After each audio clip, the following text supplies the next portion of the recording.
High everyone, আসসালামু আলাইকুম। Welcome back to my channel Limas recipe. আজ আমি আপনাদেরকে দেখাবো চালের গুঁড়া দিয়ে কিভাবে বরফি তৈরি করতে হয়। এজন্য চুলায় একটা প্যান বসিয়ে প্রথমে আমি 2 টেবিল চামচ পরিমাণে ঘি দিয়ে দিব। ঘিটা গরম হয়ে গেলে দিয়ে দিব 1 কাপ পরিমাণে চালের গুঁড়া। এবার চালের গুঁড়োটা দেওয়ার পরে কিছুক্ষণ এটাকে নাড়াচাড়া করে ভালো করে একটু ভেজে নিতে হবে। আপনারা চাইলে এখানে ঘিয়ের পরিবর্তে তেলও ব্যবহার করতে পারেন, যার হাতের কাছে যেটা থাকে। তো দেখুন এইভাবে একটু ভালো করে চালের গুঁড়াগুলোকে ভেজে নিতে হবে। তো আমি দেখুন আমার চালের গুঁড়াকে এ পর্যায়ে নামিয়ে রাখবো। আপনারা চাইলে আরও একটু ব্রাউন করে ভেজে নিতে পারেন। তো আমার চাউলের গুঁড়াগুলো ভাজা হয়ে গেছে, আমি রেখে দিব। এবার এই প্যানে আমি দিয়ে দিব 1/2 কেজি পরিমাণে গরুর দুধ। দেওয়ার পরে এটাকে কিছুক্ষণ নাড়াচাড়া করব। নাড়াচাড়া করে এর ভিতরে দিয়ে দিব আমি 1/2 কাপ পরিমাণ করে 2 বারা 1 কাপ চিনি, দিয়ে দিব স্বাদ মতো কিছুটা লবণ। তো দেওয়ার পরে আবারও এটাকে নেড়ে চেড়ে আমি একটু মিশিয়ে দিব।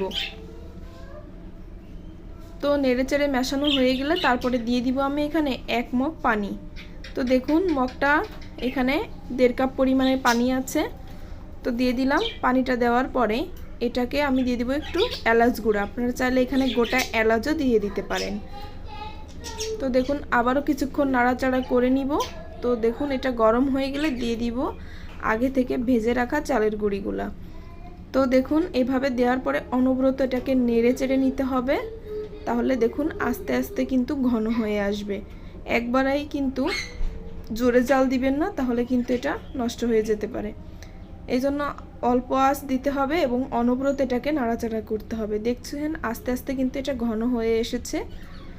তো এটাকে একটু বেশি কিন্তু ঘন করে নিতে হবে, তা না হলে কিন্তু বরফিটা জমবে না। তো বরফিটা না জমলে কিন্তু খেতেও ভালো লাগবে না। তো দেখুন আমার কিন্তু প্রায় হয়ে এসেছে। তো এবার আমি একটা প্লেটে ঘি লাগিয়ে রেখেছিলাম আগে থেকে, প্লেটের উপরে এই বরফির মিশ্রণটাকে ঢেলে দিব।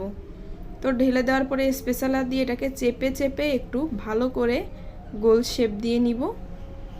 তো দেখুন এভাবে তাড়াতাড়ি চেপে চেপে গরম থাকতেই করে নিতে হবে, তা না হলে ঠান্ডা হলে কিন্তু আর শেপ দেওয়া যাবে না ভালো করে।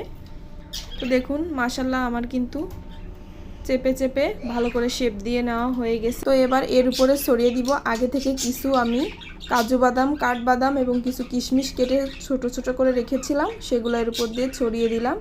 দেওয়ার পরে চেপে চেপে এইগুলোকে একটু লাগিয়ে দিব, তাহলে কিন্তু পরবর্তীতে বরফির গা থেকে এগুলো আর খুলে আসবে না। তো এরপরে জমে গেছে এটা। এরপরে আমি এটাকে ছুরির সাহায্যে কেটে নিচ্ছি। তো দেখুন যার যার পছন্দ অনুযায়ী বরফির শেপটা দিয়ে নিতে পারেন। তো দেখুন আমি কিভাবে আজকে একটু বরফির শেপটা আমি লম্বাটে করব। তো দেখুন আমার বরফিটা সেট হয়ে গেছে, আমি আপনাদেরকে একটা প্লেটে তুলিয়ে দেখিয়ে দিচ্ছি। তো ফ্রেন্ডস, আমার ভিডিওটি ভালো লাগলে অবশ্যই লাইক, কমেন্ট, শেয়ার করে আমার পাশে থাকবেন এবং একটা ছোট্ট রিকোয়েস্ট, আমার চ্যানেলটি সাবস্ক্রাইব করে আমার পরিবারের সদস্য হবেন।